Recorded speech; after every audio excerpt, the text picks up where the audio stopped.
আজকের এই ভিডিওটা অতি গুরুত্বপূর্ণ। দেখা মাত্র প্রত্যেকটা বাংলাদেশী নাগরিক এটা ভিডিওটা শেয়ার করে দিবেন, কারণ আমি যে তথ্যগুলো দিচ্ছি। প্রিয় দর্শক, সাজ্জাদ কাদিরের প্রীতি নিন, শুভেচ্ছা নিন।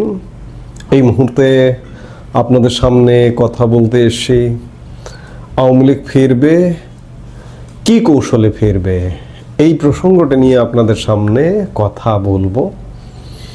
আওয়ামী লীগ ফিরবে না, আওয়ামী লীগ ফিরতে দেরি হবে, এসব কথা বললে যারা আওয়ামী লীগ করেন তারা অখুশি হন। গতকালকে একটা ভিডিওতে আমি বলেছি যে সরকার আরও জেকে বসছে, দুর্বল সরকার কিন্তু কোনো ঝাঁকি অনুভব করছে না বলে সরকার আরও জেকে বসছে। আওয়ামী লীগের লোকজন হয়তো খানিকটা হতাশ হয়েছেন, কিন্তু আজকে এ কথাও বলছি, আগেও বলেছি, বরাবরই বলছি, আওয়ামী লীগকে ফিরতে হবে, এটাই হচ্ছে বাস্তবতা।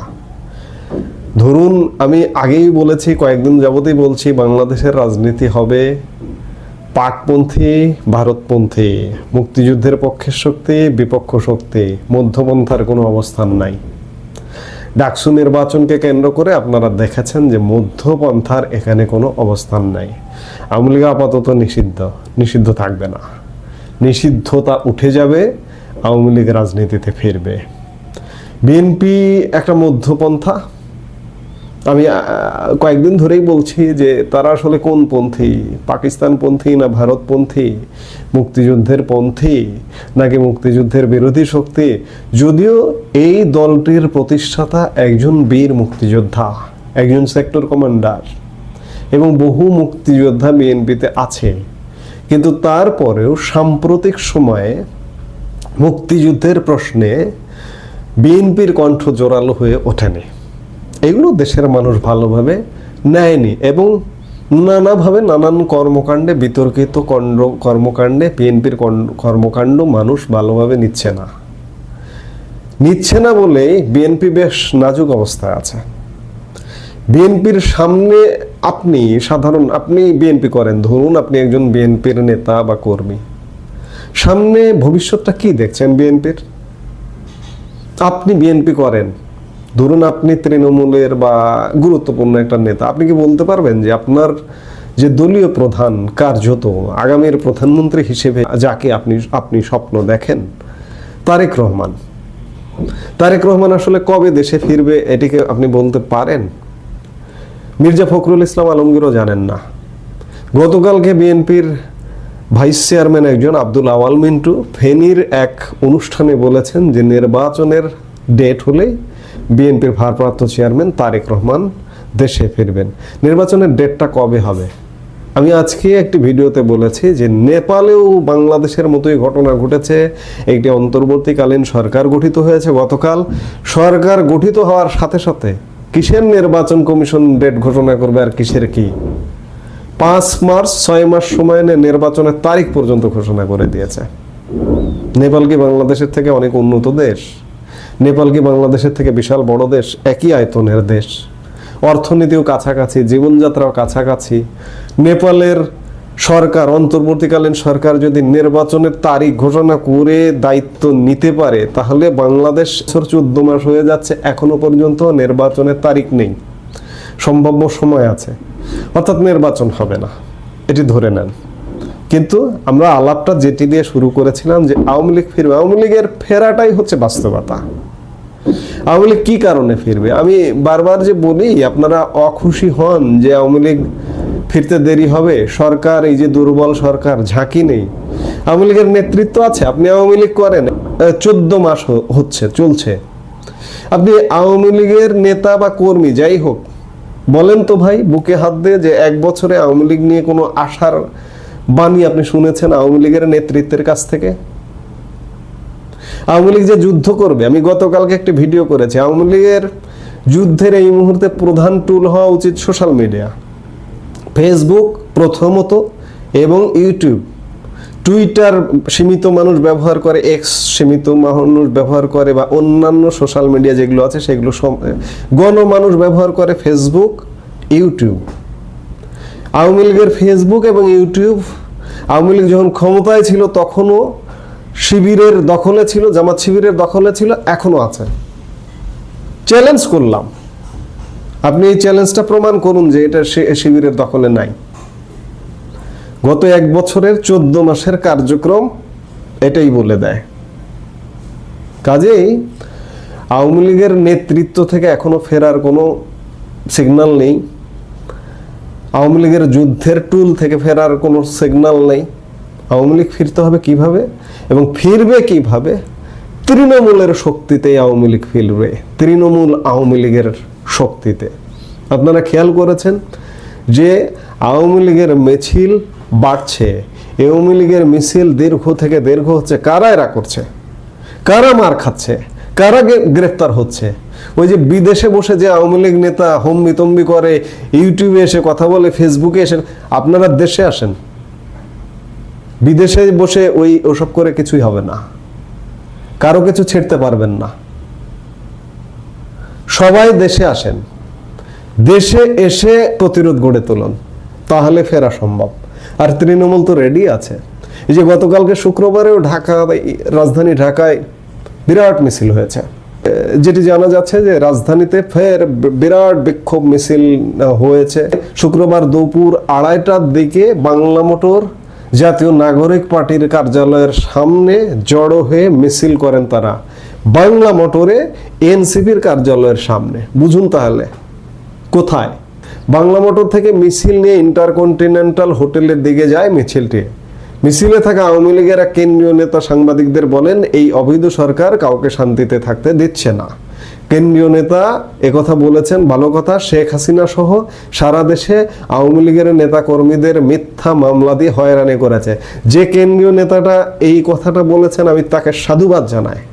তিনি বিদেশে নেই, তিনি দেশে এনসিপির অফিসের সামনে দাঁড়িয়ে মিছিল করেছেন, তিনি মিছিলে নেতৃত্ব দিয়েছেন। এইভাবেই নেতৃত্ব দিতে হবে। তৃণমূল রেডি। কাজেই বিদেশে বসে হম্বি তম্বি কার পাশায় লাথি দিলেন, কিচ্ছু যায় আসবে না ওগুলোতে, ওগুলোতে ইউনুসের কিচ্ছু হবে না। কাজেই আওয়ামী লীগ ফিরবে মাস্ট, এছাড়া বিকল্প নাই। একপক্ষে কোনো রাজনীতি হতে পারে না। সাপোজ আপনি এই যে ভারত থেকে উদ্বেগ প্রকাশ করা হয়েছে, গতকালকে পরশুদিন ভারতীয় কংগ্রেস নেতা শশী থারুর, ভারতের সাবেক কেন্দ্রীয় মন্ত্রী, কূটনীতিক শশী থারুর একটা উদ্বেগ প্রকাশ করেছে ডাকসু নির্বাচনকে কেন্দ্র করে, যে আগামী দিনে ভারতকে জামাত সরকারের সাথে ফাইট করতে হবে কিনা। উদ্বেগটা যথেষ্ট যুক্তিযুক্ত বর্তমান বাংলাদেশের। এবং তিনি একথাও বলেছেন যে বিএনপি এবং আওয়ামী লীগের স্বার্থ বিরোধী অর্থাৎ দুর্বৃত্ত পরায়ণ রাজনীতির প্রেক্ষিতে বাংলাদেশের মানুষ ধর্মীয় রাজনীতিতে নয়, বাংলাদেশের মানুষ মূলত একটা বিকল্প ভালো পন্থা খুঁজছে। সেই জায়গা থেকে ডাকসুতে এর প্রতিফলন। আজকে আওয়ামী লীগের, আমি বারবার আগেও বলেছি, এখনো বলছি যে সুযোগ আছে। আওয়ামী লীগ 16 বছর বিতর্ক যা করেছে ঝেড়ে ফেলুন, সেই বিতর্ক থেকে বের হয়ে নতুনভাবে আসুন। বিএনপি সুযোগ হারিয়ে ফেলেছে এবং বিএনপি এখন আউট অফ কন্ট্রোল, তাদের নেতাকর্মীদের কন্ট্রোল করতে পারছে না, পারবে না। হাজার হাজার বহিষ্কার করেছে, 5,000, 6,000, 7,000, মনে হয় এতদিনে 1010 বহিষ্কার করেছে। কি লাভ হয়েছে? বিএনপি কোনোভাবে সংশোধন হচ্ছে না। এখন আওয়ামী লীগ কার্যক্রমে নামার পরে যদি আওয়ামী লীগ এই বিতর্ক তৈরি করে, হয়তো করবে না, কারণ আওয়ামী লীগ ভুল থেকে শিক্ষা নেবে। কারণ বিএনপির বডি ল্যাঙ্গুয়েজটা এখন, বিএনপি যেন ক্ষমতায়, আগামী দিনে তারা ক্ষমতায়। অনেকে কেন্দ্রীয় নেতারা মন্ত্রিত্ব ভাগ করে নিয়েছেন, জেলা উপজেলার নেতারা কেউ পৌরসভার চেয়ারম্যান হবেন, কেউ উপজেলা চেয়ারম্যান হবেন, কেউ জেলা পরিষদ চেয়ারম্যান হবেন, ইত্যাদি ভাগ বাটোয়ারা করে নিয়েছেন এবং তারা সেগুলো স্বপ্ন দেখছেন। কিন্তু আওয়ামী লীগ যেহেতু খুব বড় ধরনের একটা পোড় খেলো, হয়তো আওয়ামী লীগ রাজনীতিতে নেমে এই তাণ্ডব চালাবে না। শুদ্ধ হতেই হবে, প্রাকৃতিকভাবেই শুদ্ধ হতেই হবে, শুদ্ধ হয়ে রাজনীতি করবে এবং আওয়ামী লীগ ফিরবে, ফিরতে হবে। নানান কারণে ফিরতে হবে, আন্তর্জাতিকতা বাদের কারণে ফিরতে হবে। জামাত শিবির কনজারভেটিভ একটি দল, তো কাজেই সেই দলকে আন্তর্জাতিকতা বাদ কতটা সমর্থন করবে, কতটা রাষ্ট্রীয় কাঠামোয় পাঠাবে, ক্ষমতায় চূড়ান্তভাবে পাঠাবে, এগুলো নানা প্রশ্ন আছে। সেই জায়গা থেকে আওয়ামী লীগকে ফিরতে হবে। ভাই, হতাশার কিছু নেই। আর আজকে আমি যে এই কথাগুলো বলি, আমার কোনো উদ্দেশ্য নেই, ধান্দা নেই, ধান্দাবাজি নেই। ইচ্ছে করলে আওয়ামী লীগ ক্ষমতায় ছিল সে সময়, আমি যদিও আওয়ামী লীগ করি না, বিএনপি করি না, জামাত করি না, কিন্তু আমি কোনো রাজনৈতিক দল করি না। আগে বলেছি, এখন বলছি, বারবার বলছি, যদি ধান্দাবাজি করতে চাইতাম আওয়ামী লীগের স্রোতে মিশে গিয়ে এবং আওয়ামী লীগের মন্ত্রী পরিষদ থেকে শুরু করে, বঙ্গভবন থেকে শুরু করে, গণভবন থেকে শুরু করে বহু ক্লোজ মানুষ ছিল, কেউ বলতে পারবে না এক কাপ চা খেয়েছি। আজকে এই যে ইউনূস সরকার, অন্তর্বর্তীকালীন সরকার, এই উপদেষ্টা পরিষদেরও সিংহভাগ মানুষ আমার ক্লোজ।